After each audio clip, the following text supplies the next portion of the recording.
राष्ट्रीय आय, national income.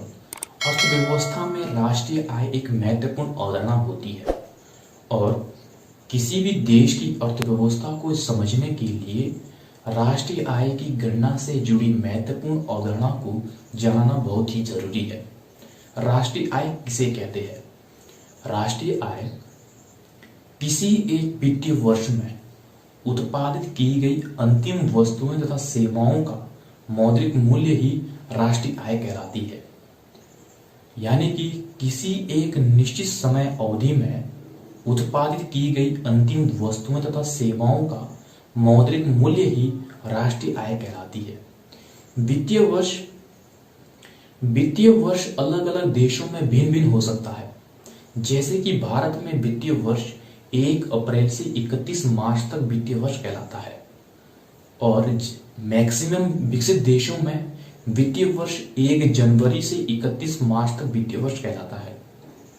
राष्ट्रीय आय के 3 क्षेत्रक होते हैं, जैसे कि प्राथमिक क्षेत्रक, द्वितीयक क्षेत्रक और तृतीयक क्षेत्रक। प्राथमिक क्षेत्रक कृषि तथा कृषि से संबंधित क्षेत्रक ही प्राथमिक क्षेत्रक कहलाते हैं। प्राथमिक क्षेत्रकों में निर्माता व उत्पादक एक ही व्यक्ति होता है, जैसे कि कृषि, वानिकी, पशुपालन आदि। द्वितीयक क्षेत्रक प्राकृतिक संसाधनों में परिवर्तित करके और वस्तु के आकार व बनावट में परिवर्तन किया जाता है, उसे द्वितीयक क्षेत्रक कहते हैं, जैसे कि उद्योग, विनिर्माण आदि। द्वितीयक क्षेत्रकों में प्राकृतिक संसाधनों में परिवर्तित करके और उस वस्तु के आकार व बनावट में परिवर्तन किया जाता है, उसे ही द्वितीयक क्षेत्र कहते हैं। तृतीयक क्षेत्रकों में सभी प्रकार की सेवाएं शामिल की जाती है, जैसे कि डॉक्टर, अध्यापक, वकील आदि। इस प्रकार से राष्ट्रीय आय के 3 क्षेत्रक होते हैं।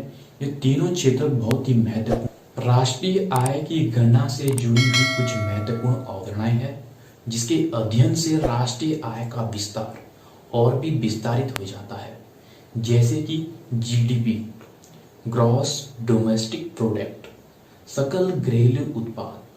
सकल घरेलू उत्पाद यानी कि किसी एक निश्चित भौगोलिक क्षेत्र में एक वित्तीय वर्ष में उत्पादित की गई अंतिम वस्तु तथा सेवाओं का मॉनेटरी वैल्यूज को ही सकल घरेलू उत्पाद, ग्रॉस डोमेस्टिक प्रोडक्ट कहते हैं। यानी कि सकल घरेलू उत्पाद की परिभाषा सकल घरेलू उत्पाद में ही छिपी हुई है। घरेलू यानी कि किसी एक निश्चित भौगोलिक क्षेत्र की बात हो रही है।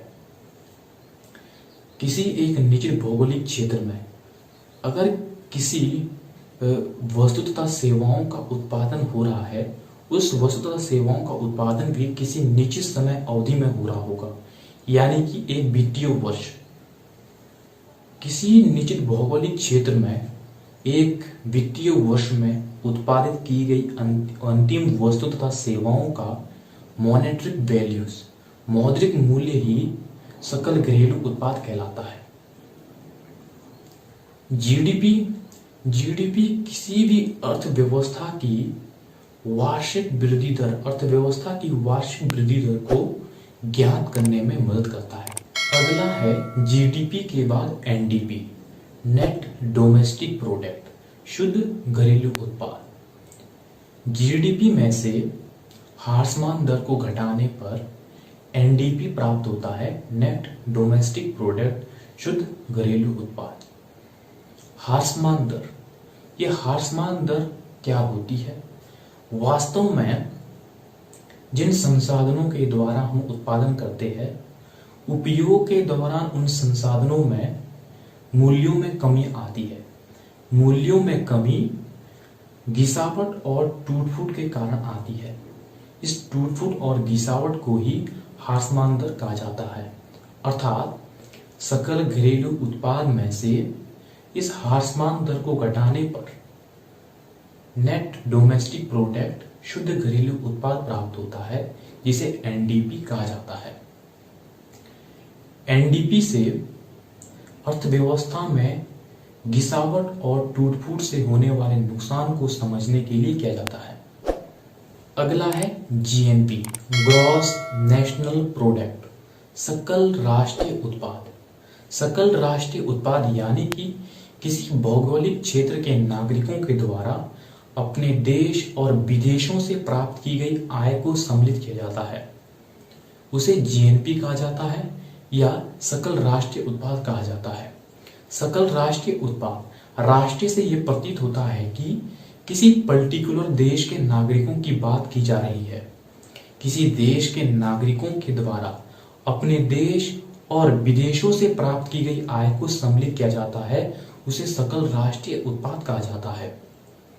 सकल राष्ट्रीय उत्पाद जीएनपी से दुनिया की अन्य अर्थव्यवस्था के साथ रिश्तों का पता लगाया जा सकता है और एक देश दूसरे देश के उत्पादन पर कितना निर्भर है और मानव श्रम, मानव संसाधन पर कितना निर्भर है, इसका पता भी जीएनपी के माध्यम से लगाया जा सकता है। नेक्स्ट है एनएनपी, नेट नेशनल प्रोडक्ट, शुद्ध राष्ट्रीय उत्पाद। शुद्ध राष्ट्रीय उत्पाद अर्थात जीएनपी, ग्रॉस नेशनल प्रोडक्ट में से हार्समान दर को घटाने पर शुद्ध राष्ट्रीय उत्पाद एनएनपी, नेट नेशनल प्रोडक्ट प्राप्त होता है।